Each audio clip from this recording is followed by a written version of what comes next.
Welcome back to the deep dive. We take a chaotic stack of information, we refine it, and we deliver the essential knowledge you need to be immediately well-informed.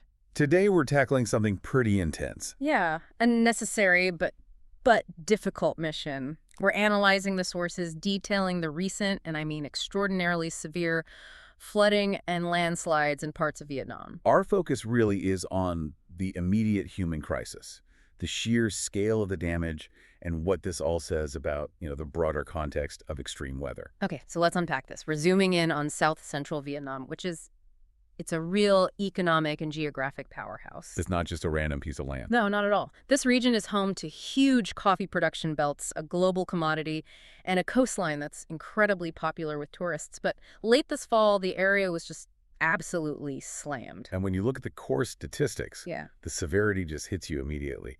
The Environment Ministry released data on a recent Sunday. And this all started back in late October. That's right, but it escalated fast. The death toll shot up to 90 people confirmed dead. 90? 90. And another 12 people are still listed as missing. That's a huge loss of life in a very short amount of time. And the reason for that speed is right there in the rain figures. The sources describe it as relentless.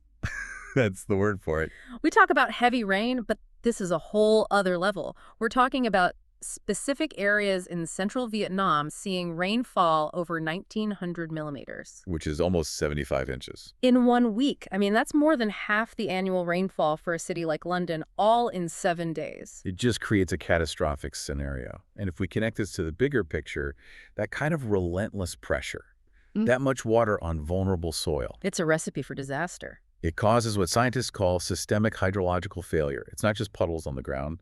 The soil gets completely saturated, it loses its integrity, and then gentle slopes just become massive active mudslides. Pushing everything to its absolute limit. Every single piece of infrastructure. Yeah. Drainage, homes, roads, everything. And that systemic failure leads us straight to the epicenter of the tragedy. One area was hit so much harder than the others. Mountainous central Dak Lak province. Exactly. The sources show the overwhelming majority of the deaths were concentrated right there. Over 60 of the fatalities since mid-November. And tens of thousands of homes just completely flooded. So the question is, why Dak Lak specifically? What made it the crucible for this disaster? That's the critical question. It really highlights the vulnerability of the region's topography when you combine it with that much water. So it's the mountains. It's the mountains. Dak Lak is known for its rugged central highlands. So when you dump, 75 inches of rain on that kind of steep, often deforested terrain, there's nowhere for the water to go. Nowhere but downhill, fast. And it creates these landslides that can wipe out entire villages in an instant. The volume of water made evacuation of those tight valleys almost impossible. Which explains that high concentration of deaths. And when a crisis hits that point, you see a mobilization you usually only see in other situations. A massive emergency response. The sources detail it clearly. Yeah. The army, the police, other security forces, they were all mobilized. This wasn't a local crew. This was a national security operation. Exactly. Focused purely on relocation and evacuation. The mission became about saving lives, moving thousands of people to safety. And the details of those rescues are just unforgettable. State media accounts describe truly harrowing scenes in Gia Lai and Dak Lak provinces. They weren't just standard rescues. No. Rescuers were in boats, prying open windows and breaking through roofs just to get to people stranded by the high water. Inside their own houses. Yes. The fact that the water was so high they had to use boats indoors gives you this brutal visual of the flood's depth. And the crisis wasn't just in private homes, which it raises a really important question about infrastructure, especially for essential services. You mean the hospitals? The reports from the coastal city of Quy Nhon were shocking. We learned that rescuers had to bring food and water directly to flooded hospitals. A critical care facility totally cut off. Wait, the hospitals were actually running on instant noodles. For 3 days, doctors and patients at one facility survived on only instant noodles and bottled water. So the failure wasn't just the flood itself, but the complete severing of supply lines for days. Exactly. That level of systemic failure is what happens when a natural disaster hits a historic peak. It tells you that regional planning has to evolve beyond just flood walls. You need, what, self-sustaining emergency hubs? Something like that. Yeah. Especially as these events get more intense, the vulnerability of that logistics chain is a major takeaway here. That hospital story really just, it crystallizes the desperation. Okay, shifting gears a bit, let's talk about the cold, hard numbers, the physical benchmarks this disaster set. Because the water rise wasn't just bad, it was historic. It broke records. Decades-old records. The Ba River in Dak Lak province, right near that epicenter we talked about, surpassed a record from all the way back in 1993. Oh, a 30-year record. In two different places. And not only that, the Kai River in Kanhoa province also surged to a new high.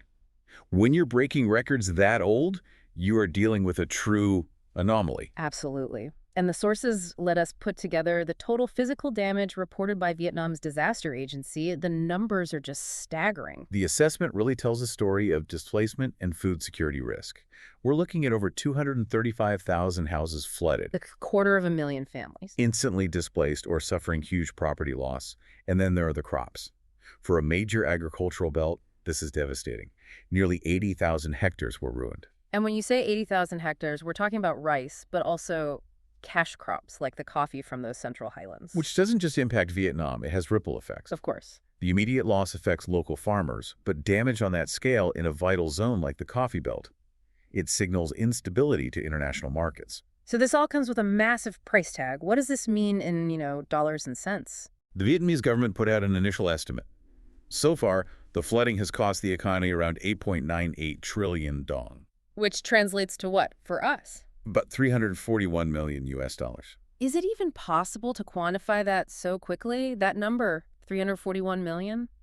It feels low. It has to be a conservative estimate. You are absolutely right to question it. The sources indicate this is an initial number, focusing on the immediate damage to public infrastructure, housing, that sort of thing. So not the long-term hit to agriculture. No, and it rarely accounts for lost productivity or the mental health costs or the cost of building future resilience. So while 341 million is the reported figure, the true cost will certainly be much, much higher. And that number needs context because this isn't happening in a vacuum. Not at all. Vietnam fights these battles every year, but this year has been uniquely punishing. According to the National Statistics Office, before this flood event even happened, That's between January and October. extreme weather had already accounted for 279 people dead or missing and caused more than $2 billion in damage. So this devastating $341 million disaster is just. It's the latest installment on top of $2 billion in losses this year alone. It paints a stark picture of a country under constant siege, draining resources away from development and into just recovery. Okay, so let's shift focus. Let's move from the event itself to the underlying patterns the sources are pointing to. Right. Vietnam is prone to heavy rain, we know that. But the storm season is usually between June and September. This is late October, November. The source material flags this as a crucial shift. And that shift in timing is maybe the most significant scientific takeaway here. Yeah. What's fascinating is the finding. The evidence detailed in the sources clearly identifies a pattern. A link to human-driven climate change. Yes, and it's not just generic commentary. Mhm. The analysis shows that this is making extreme weather more frequent, more destructive, and critically, it's expanding the window of vulnerability outside that traditional June to September cycle. And for you listening, the specific science here is how this change is modeled. It involves sea surface temperature anomalies. They supercharge moisture in the atmosphere, and that results in these atmospheric rivers that can dump over 1,900 millimeters of rain. So the climate models are confirming this trend. They are. The regional models for Southeast Asia now show a definitive trend toward higher intensity storms and a longer storm season. You can't rely on historical patterns for planning anymore. And that really is the essential takeaway for you, the listener. This isn't just one isolated, tragic incident in Dak Lak province. No, it's a data point in a larger trend. It's confirmation that Vietnam, a geographically vulnerable nation, is on the front lines of a recognized and worsening climate trend. The storm season is expanding, and the force of these storms is dramatically increasing. Precisely. And if we connect that to the bigger picture, the question for planners and policymakers, it shifts dramatically. It's no longer just, how do we recover from the last storm? Right. It's now, how are these destructive patterns forcing us to fundamentally change global agricultural belts and coastal infrastructure? When your central coffee belt is repeatedly at risk outside of its expected downtime, that's systemic risk. It demands a total rethinking, a complete overhaul of how we view resilience. Absolutely. So as we wrap up this deep dive, let's just revisit those key takeaways. We've established the rapid escalation of the death toll to 90 people, mostly in Dak Lak province. We've noted the historic river levels, with the Ba River breaking a 30-year-old record, a clear sign this was not a normal event. And we've highlighted that immediate, desperate human crisis. The military and police prying open windows, but also just supplying food and water to isolated hospitals. I think the sources really underscore a powerful and worrying synthesis. First, the devastating human cost. Second, the serious economic toll, hundreds of millions for just one event, on top of billions in existing damage this year. And third, The scientific confirmation that this type of destruction is being driven by long-term climate change, moving the worst weather outside the traditional window and threatening the nation's economic anchors. it paints a stark picture. So here is a final provocative thought for you to mull over. Go on.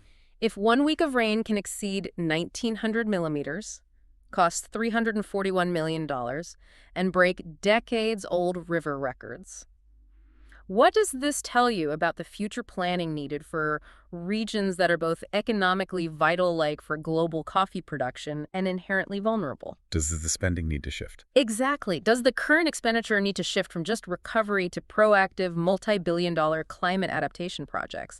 Something for you to consider.